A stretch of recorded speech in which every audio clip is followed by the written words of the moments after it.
So today we are going to talk about 19 principles of chiropractic success, and you can apply these to really any business, but every aspect of your life. And I hope that it's going to be enlightening to really put things in perspective to help you to really define exactly what your vision is for your life and where you need to put your time and attention, your energy, your resources towards gaining the success that you want to get.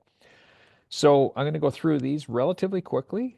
What I would love for you guys to do today is just give me a thumbs up in the chat. I got my chat opened here. Give me a thumbs up if there's something that resonates with you, or if you have comments or questions as I'm going through these, write them in the chat so I can address them as we're going. Okay? I'd appreciate that.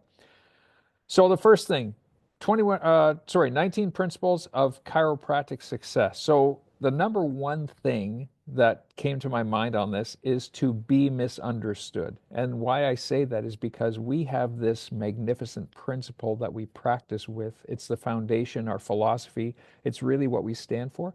And that has to be the foundation of everything. So people don't get it. People around you, your family members, your friends, your neighbors, patients, they don't get it. They grew up in this medical model. If you grew up in Canada or the United States, typically Western world, you grew up in this medical model, whereas you wait, you hope you don't get sick, but when you do get sick, you become very reactive. And so ours is not a reactive philosophy. Ours is a proactive philosophy. It's an approach to know that we have abundance of life and health in our body, and we just need to remove the interference. So be misunderstood. So people close to you don't see your greatness, and be okay with that. But don't hesitate. Don't let that stop you from sharing that greatness with them. So be authentically you. Know who you are, be authentically you. Number two, ask better questions. If someone bought your chiropractic practice tomorrow, ask yourself, what would they change? So, what do you in your heart know needs to change in your practice for you to have better success? In other words, if I was to come along and buy your practice tomorrow, what would I change to bring that practice to the next level? So, let's try to identify that and say, okay, if there's a problem that you're cognizant of, why are we not changing it? Why are we not addressing it?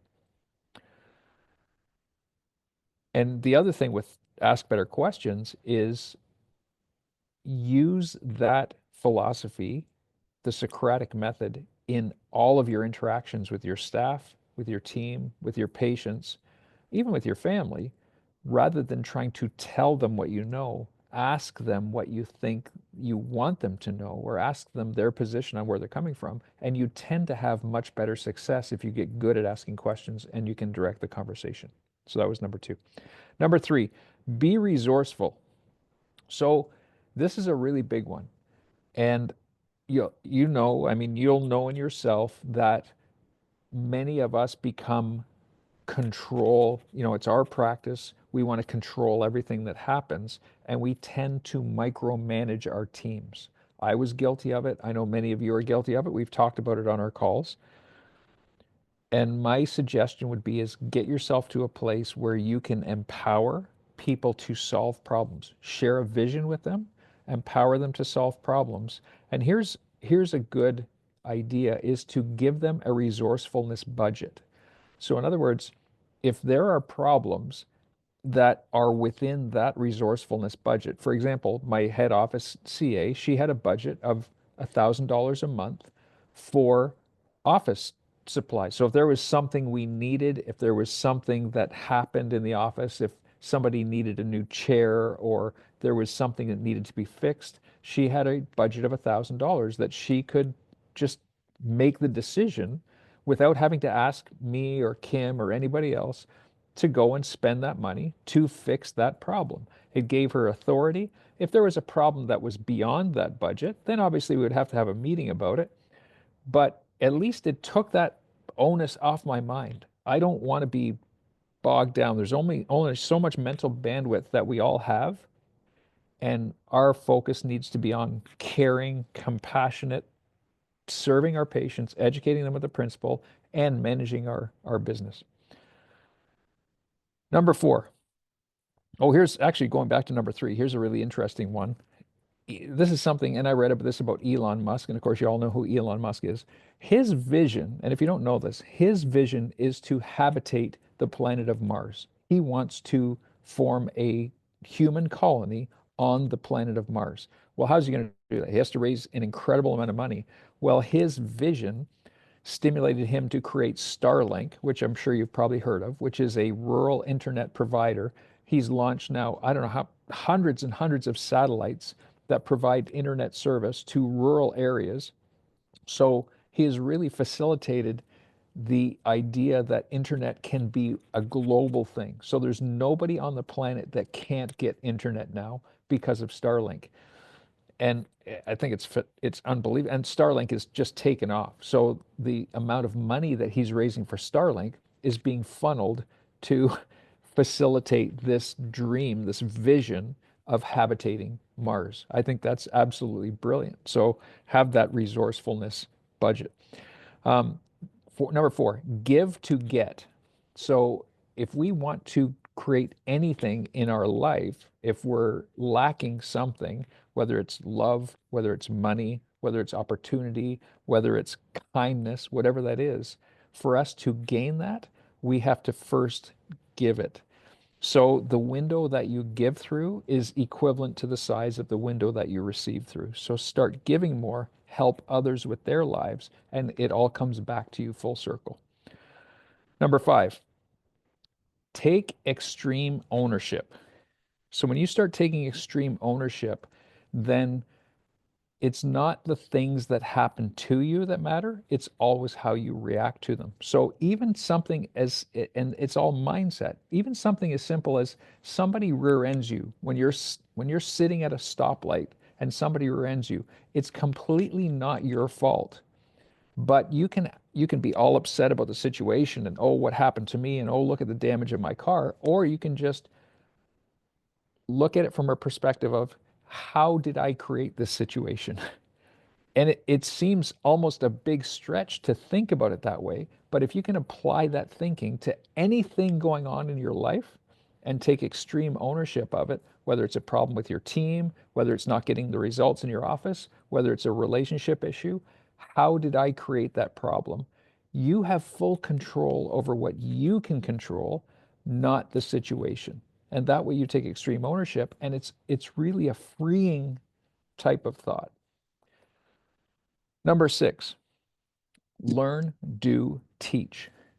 You guys have incredible skills that you have built up through all of your years of post-secondary school, going to chiropractic school, going to seminars, taking extra courses, learning skills that it's an abomination to humanity if you don't share those skills with other people. So have the mindset that give everything that you know away. And the more that you can give that information away, the better it serves the world, but the better it serves you as well. It's like you take the elevator to the top floor and you reach the top floor, you have to send the elevator back down for other people. Number seven, invest in your priorities. So making sure that you're very clear on your vision and what are the priorities that you have in your life is basically saying that the two major factors in that are my time and my money. So if you want to find out anybody's priorities in their life, look at their calendar, so what they spend time on, and look at where their finances go. So as Tony was talking about at the beginning of the call, his daughter's very involved in hockey. She's on the ice, what, 19 times today. So where do you think his money and his time is going? Right? That's clearly a priority for him. So these are things that you start to identify. Where do you spend your money? Where do you spend your time? And if your priority is something different than that, then it's time to reevaluate.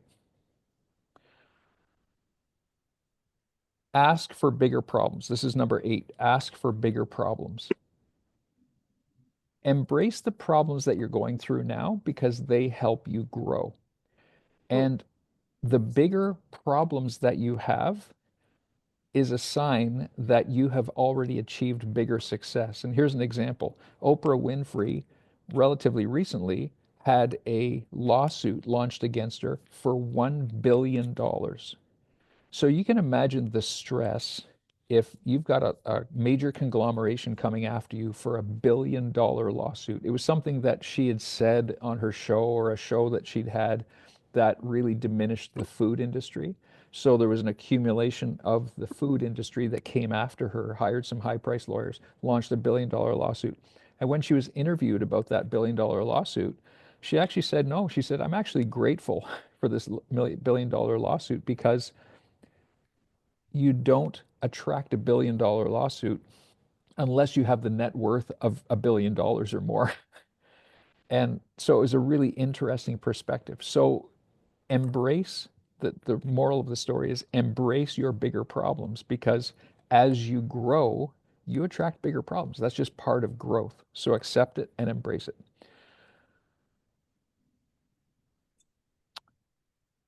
And another caveat to that thought is don't wish your life was easier.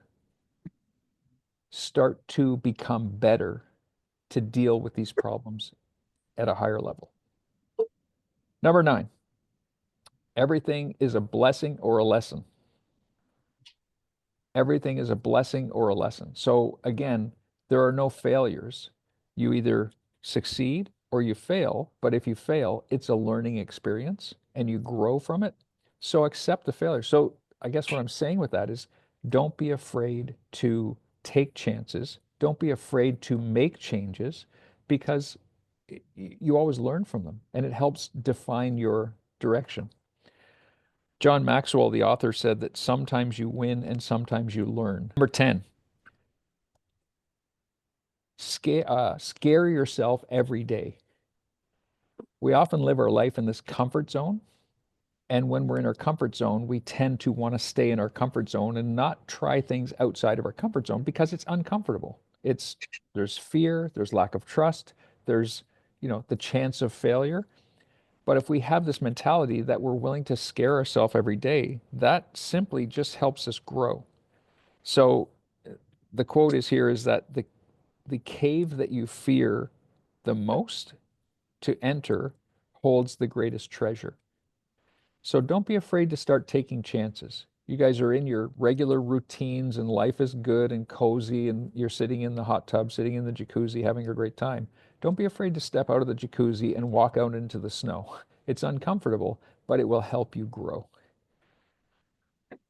Number 11, be a river, not a reservoir. So think about that. Be a river, not a reservoir. There has to be constant flow. Interesting analogy I heard recently is that you've probably heard of the Dead Sea in the Middle East. The Dead Sea is dead because it has an influx, but it has no outflux. So there's no flow. So water goes into the Dead Sea and it becomes stagnant. It has nowhere to go. So the Dead Sea, for that reason, doesn't grow. There's no life that it can sustain. And that's a great analogy for us is that things come to us, whether it's finances, whether it's knowledge, whether it's love, energy, if they don't flow out of us as well, it becomes dead. It doesn't sustain life. So become a river, not a reservoir. Um, and think of it this way is that the information that you give away can be free, but the implementation of that information, when you serve people and it requires your efforts and implementation, then that becomes your business. Number 12, uh, praise in public, criticize in private. Praise in public, criticize in private. And this is something that I learned years ago with my team is that we had really positive staff meetings and we would often, and Kim was very good at this, we would often praise, individuals in front of everybody. And of course, that created really great energy. And thus I really feel it created a great return on our investment of our team because they were inspired, they were on fire, they truly loved their jobs. And it shows because now even after over 2 years after selling our practice, that team is still there serving in chiropractic. So, and I think that's really valuable. So reinforce the positives. And when you have to criticize or when you have to correct somebody, set a time aside to do that privately. And that I would say that includes not just your team, but your family and your children as well. Okay. Number 13, buy back your time. And this is based on a book that I'm reading right now by Dan Martell.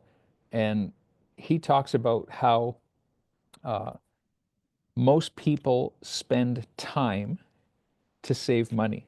So think of all the things that you do to spend your time to save your money.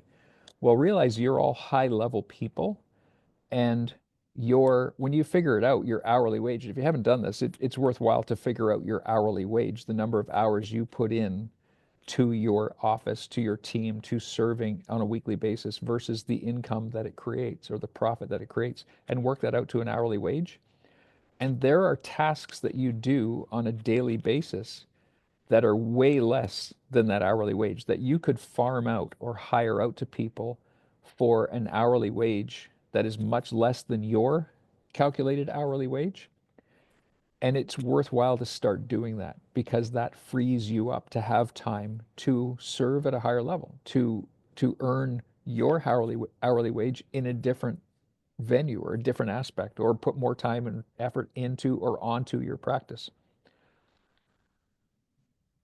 Successful people spend money to save time. Number 14. This is a huge one. And I know I did a call on this a few months ago called the 10X philosophy. And I want you to think about this. If you thought right now that you wanted to add 10,000 or $20,000 a month in collections to your practice, right? And I want you to just kind of play with me on this one. If you're thinking you want to add 10 or $20,000 a month to your practice, what are some things that you would have to do to increase the patient numbers, patient volume, patient collections to get to 10,000 or $20,000 a month more than what you're collecting on average right now? So just start thinking about a few things. Maybe even write a couple of them down. Maybe I may need to change my procedures. I may need to spend less time with people. I may need to increase my new patient flow or increase my marketing efforts, or maybe I need to get out and do some talks in the community. Maybe I need to hire another team member. Um, there's a lot of different things that you could do to facilitate that. Now I want you to take a step back and I want you to say, okay, let's say I'm collecting, just for argument's sake, 40,000 a month. But now I don't want to add 10 or $20,000 to my collections to get to 50 or 60,000 a month. If I'm collecting 40,000 a month, now my 10X philosophy says I want to get to 400,000 a month. It requires a completely different level of thinking. Your mind all of a sudden goes to a completely different place. What do I have to do now to get to 400,000 a month? Maybe I have to totally revamp my clinic. Maybe I have to change my procedures. Maybe I have to open another office. It requires a totally different thought process. So these are some things I want you to put into action to say, okay, where in my life am I trying to make gains, and whether that's practice, relationships, family, personal life, fitness, nutrition, whatever that is, and think of that 10x mentality. So if I want to lose, you know, let's say I'm 10 pounds overweight and I think, oh, I want to lose 10 pounds. But then I take it to a step and say, well, no, I don't want to just lose 10 pounds. I want to get really lean and get below a 10% body fat or get down to 5% body fat and see my 8 pack of abs, whatever that is. It takes a completely different level of thinking. So start applying that 10x philosophy to different things in your life where you're struggling, and it opens up the door for different mindset. One thing to get there is what we call having a BHAG, which is a big, hairy, audacious goal, the BHAG. So often with the team is sometimes at staff meetings, there would not be a list of all the things that are going wrong or all the things that are coming up or going over our calendar. Sometimes I would seriously spend the majority of the staff meeting just talking about vision. And I would come in prepared and talk about medical tragedies. I would come in and talk about principle. I would share, excerpts or chapters out of the green books or philosophy stories, or I'd show them a video. And the whole purpose of that was to help them capture the vision, just help them get inspired and capture the vision. And that sometimes was even more valuable than listing off all the hows and things that we had to do. Okay. The next thing is number 15 is uh, there's 4 levels of luck. Okay. 4 levels of luck. And often we look at people and say, wow, they're really lucky. They're really lucky. Well, there's the first level and the very basic level of luck is pure luck. And that's like somebody buys a 50-50 ticket or a lottery ticket and happens to win big in the lottery. That's just pure spontaneous luck. And that doesn't happen that often. There's grit luck, where basically you just keep showing up and good things start to happen. Okay, so that's a sign, and I always remember that adage that 90% of success is just showing up. So sometimes you just got to grind things out, go through the motions, go through the routine, make yourself go to the gym, make yourself do the things sometimes you don't want to do, and good things start to happen. Luck starts to come to you. There's skilled luck, which is the next phase of luck.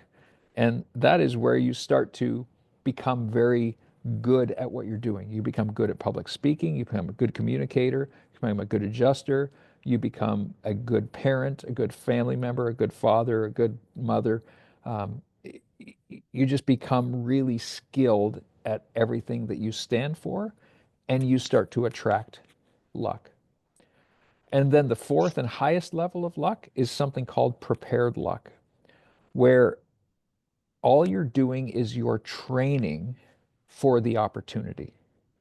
Because here's the thing is that, and this is something to realize, is that opportunities always, always will present to you. And in many cases, you never know when they're going to come. But if you've been training and preparing for those opportunities and you're ready for them when the door opens, then you create your own luck. And it's the people that are truly prepared and highly trained are typically the ones that start to attract luck. And I'm going to tell you, this is a universal law, is that the more effort you put into training with your team, developing the systems, putting things in place in your office so that you are ready to grow and serve in a bigger way, it's almost a magical thing that happens, that the phone will start ringing more often, that referrals will start coming more regularly, that things just start to fall into place for you. But it'll never happen first, which actually brings me to the next point, is that uh, nobody, in other words, I guess what I'm saying is that the next point is, um, don't wish for $1 million, become a millionaire first. So somebody that is not ready to have $1 million will typically lose it. But if you can become a millionaire and do all the things that would require to be a millionaire, then you attract that $1 million into your life, if that hopefully makes sense. 16 is be dissatisfied. Um, Constantly be ready for growth. And it kind of goes hand in hand with what we've been talking about, is that many of us get to a level in our practice, in our life, in our skill development, and we feel pretty good about ourselves. We're pretty good at this. We have a pretty good practice. We're making a pretty good income, but that's a dangerous thing. So my suggestion to you guys would be to say, be regularly dissatisfied at what you're trying to accomplish and constantly have this hunger for growth, whether it's growth in numbers, whether it's growth in finances, whether it's growth in relationships, whatever that is. Because if you're not growing, you are declining. There is no treading water. Okay. Treading water does not work. You're either growing or you're declining. The next one is number 17. Make it about other people. The day that Kim and I kind of figured out what we wanted to develop in our practice was the day that we basically said our purpose on earth is to serve God by serving man through chiropractic. And it was all about that. So we knew once we totally owned that thinking and that philosophy, we knew we couldn't fail. It didn't matter what we did. If our intention was just to serve God by serving man through chiropractic, we could just do whatever we needed to do and we would be successful.